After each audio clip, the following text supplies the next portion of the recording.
Изборите ќе се распишат на 14 февруари. Партиите со предизборни калкулации кои ќе се најде на кандидатските листи, кои со кого ќе коалицира, како да ги убедат граѓаните зошто треба да гласаат за нив. Гостин во Дневникот е Максим Димитриевски, председател на Движењето Знам. Добро вечер. Добро вечер и на вас и на гледачите на Националниот сервис. Втор мандат како градоначалник од пред 4 месеци председател на Движењето Знам. Изборите се ближат. Максим Димитриевски на листа за престојните парламентарни избори или кандидат за председател? Воопшто не е битно кај ќе биде Максим Димитриевски, многу е побитно да ги смениме сите овие состојби актуелни во државата и никогаш да не се подсеќаме на нив и да тргнеме напред. Македонија може да изфрли сериозни кандидати за пратеници и одговорни луѓе, кои што може да ја преземат одговорноста на себе и да ги придвижат работите надвор. Во моментов само катарза е спас. Дефинитивно се наоѓа државата во многу лоша состојба. Гледаме еден невиден триумфализам, особено за жал мора овде да кажам од Ајнштајнот Отворино, кој што е избран за технички премиер и кој што манифестира чист триумфализам, при тоа кршиќи го уставот, законите во државата, и Македонија наликува на се, само на организирана држава не. И одговорноста е не само на мене, туку и на многу голем број на луѓе да се одважат да излезат на следните парламентарни избори, едните како кандидати, другите како гласачи, да ги промениме нешто, бидејќи нема кој друг да го стори тоа. Единствено граѓаните може да ја извлечат државата од оваа тешка криза во која што во моментов се наоѓа. Ние сме во едни тешки должничко-доверителски политички односи кои што граѓаните можат да ги спречат, а впрочем во моментов целата состојба наликува на една тешка рашомонијада. Ке бидете ли носител на листа во втората изборна единица? Веројатно носител, можеби и друг тип на кандидат, но за тоа ќе одлучуваат органите и телата на новата политичка партија, Движењето Знам за наша Македонија, кое што во рамки на легитимни статутарни постапки ќе ги даде своите кандидати. Многу е помалку битно што тоа јас ќе бидам, многу е побитно да се случат реални промени. Македонија живее во еден, граѓаните велат црно-бел, јас ќе кажам црно-сив свет, каде што се менуваат актерите кои што ја водат државата, но состојбите одат се на полошо и полошо 30 година наназад, а сигурен сум дека ние поседуваме доволно кадровски капацитет во државата кој што може одговорно да излезе пред граѓаните, да побара мандат и да ја добие таа поддршка од граѓаните. Очекувате ли голема поддршка во втората изборна единица со оглед што таму борбата е голема, ќе ја водите и со СДСМ и со ВМРО-ДПМН?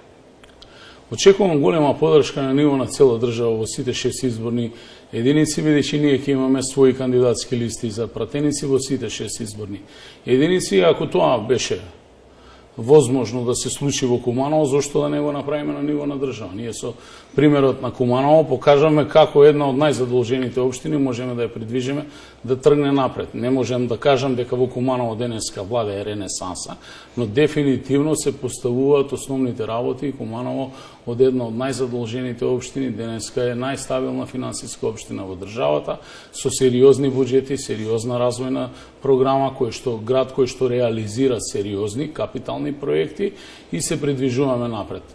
Курсот на државата е јасен, тоа се евроатланскиот пат, интеграциите, но при тоа мора Македонија да ја трансформираме од зависна во независна држава од аспект на финансискиот момент. Значи, треба да се најде начин како ќе се придвижи стопанството напред, тие луѓе кои што сакаат искрено и честно да работат во државата, да им се даде шанса, а корупцијата да се сузбие во целост. Дали ќе успееме во тоа, нема да зависи само од нас и од нашата понуда, туку првенствено од самите граѓани, како тоа ќе не пресепираат на следните парламентарни и председателски избори. Иако сте нов политички субјект, во анкетите веќе почнавте да им земате дел од колачот на партиите. Според анкетата направена за потребите на јавниот сервис, во првата изборна единица 3,6% од анкетираните се изјасниле дека ќе гласат за Движењето Знам. Слично и во четвртата, а во петата изборна единица процентот е помал. Видете, анкетите во нашата држава и не само во нашата држава, глобално во регионот, на Балканот, се користат за креирање на јавно мнение, а не за сондирање на јавно мнение, и во зависност резултатот зависи во зависност кој ги има порачано и кој ги има платено и кој ги има лиферувано до одредени медиуми. На крајот на краиштата се е зависно во оваа држава и оваа актуелна власта и претходната се обидува и граѓаните да ги направи директно зависно од нив, иако процесот на избор е обратен. Бројките на анкетите сосема се поинакви, а конечната анкета се граѓаните по излегување на следните парламентарни избори и они ќе ја дадат дефинитивната анкета, па да ги сочекаме парламентарните и председателските избори и да го видиме конечниот резултат. Онаа што е наша обврска како политичари кои што сакаат да преземат одговорност на себе, а не да добијат привилегија, е да понудиме нови алтернативи на граѓаните. Ние имаме намера од знам да излеземе со сериозна понуда пред граѓаните, реално остварлива програма и едноставно да ги придвижиме нештата на напред. Каква ќе биде конечната анкета, ќе биде всушност гласот на народот кој што има суштински согласно уставот најголемата сила.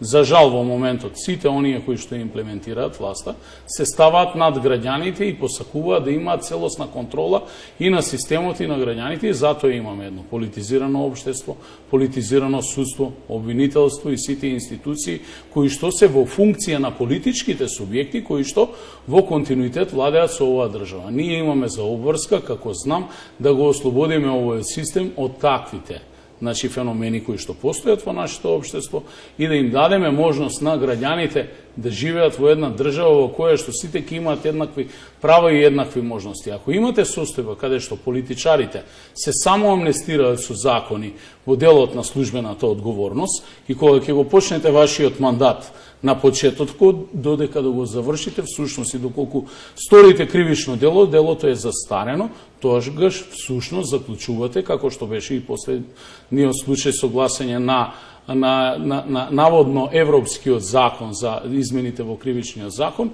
дека доаѓа до едно ниво на само амнестија и на овие актуелни, но и на претходните партиципиенти во власта, и ние имаме намера да ги смениме тие процеси.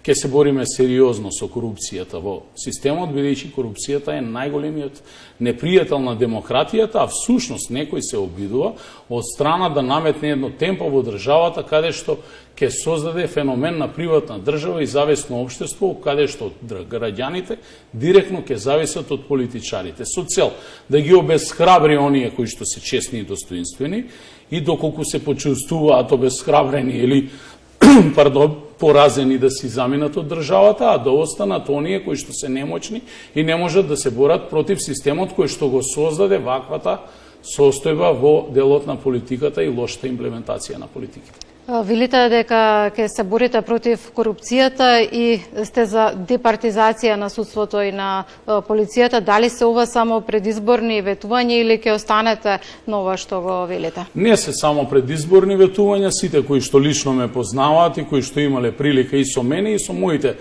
соработници да работат, знаат дека секогаш си го држиме зборот, но првенствено сакам да напоменам дека уривање на системот тргна во оваа наша држава некаде 98 година. Ако важеше правилото за да се дојде до одредена работна позиција и така натаму, кој кому му е поблизок или имам врска, 98 година тргнавме нагло во една политизација. Во 2000 година се случи еден конфликт, каде што тие кои што зема оружје во рака, потоа влегува во парламентот, ја запоседна законодавната власт, ги сузбија своите конкуренти во делот на албанскиот политички блок, со тоа што се прикажаа големи патриоти, веднаш потоа ја запоседна и извршната власт и ја владеа до ден денеска, повеќе од 20 години, а во континуитет денеска ја запоседнуваат и независната согласно уставот власт, тоа е судската и обвинителската власт, и го узурпираа системот.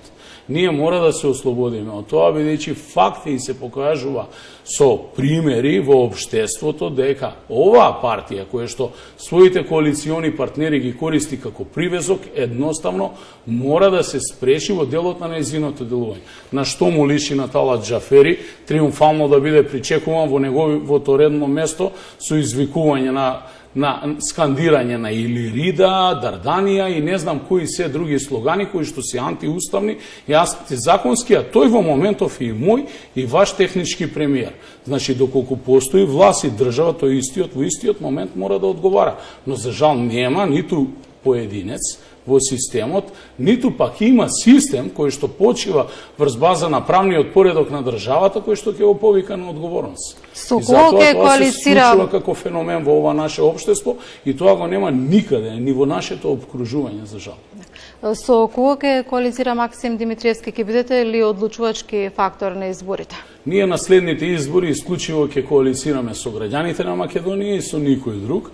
Нашата цел е како нов политички субјект да измериме нашата реална политичка сила врз база на добиените и освоените резултати, ќе ги добиеме и мандатите и подоцна органите и телата ќе одлучуваат со кого тоа ќе се прави коалиција за идното партиципирање на власта или пак ќе останеме да делуваме како опозиција, но при тоа сакам најодговорно да кажам, ниту во еден случај нема да влеземе во било каква постизборна коалиција со луѓе, поединци кои што и нанеле одредено зло на нашата држава.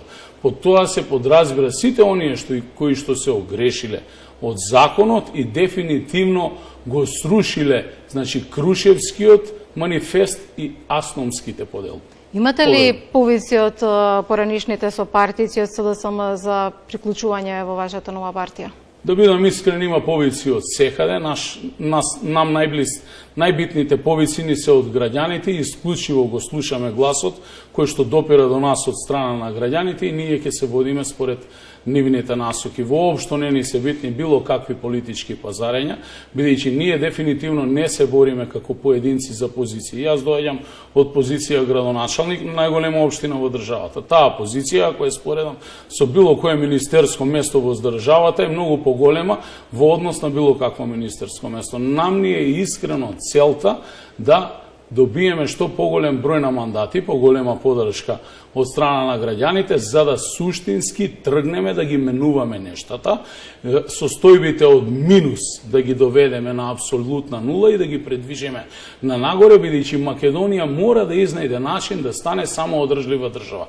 Тоа значи да ги искористува своите природни капацитети, наместо да завршуваат во приватните джебови, да завршуваат во буџетот на државата, а преку буџетот да се слеваат во граѓанските буџети, да се подигне граѓанскиот стандард на граѓаните, степенот и нивото на живење, минималните плати, пензиите и сите тие работи за кои што многумина говорат, но само паушално. Затоа првенствено од првиот момент кога ќе добиеме таквата поддршка, ќе излеземе и ќе им објасниме на граѓаните во каква финансиска состојба се наоѓа Македонија, како што тоа го направиме Куманово, колку се нашите вкупни долгови, колка е состојбата на сите државни фондови и тогаш ќе излеземе со конкретна анализа како тоа ќе го реализираме во следниот период. Секако ќе излеземе со издржана програма во предизборниот период, која што претходно ќе ја усвоиме на престојниот конгрес кој што ќе го одржиме на крајот на февруари или почетокот на март. Ви благодарам за гостувањето во Дневникот на јавниот сервис. Ви благодарам и на вас.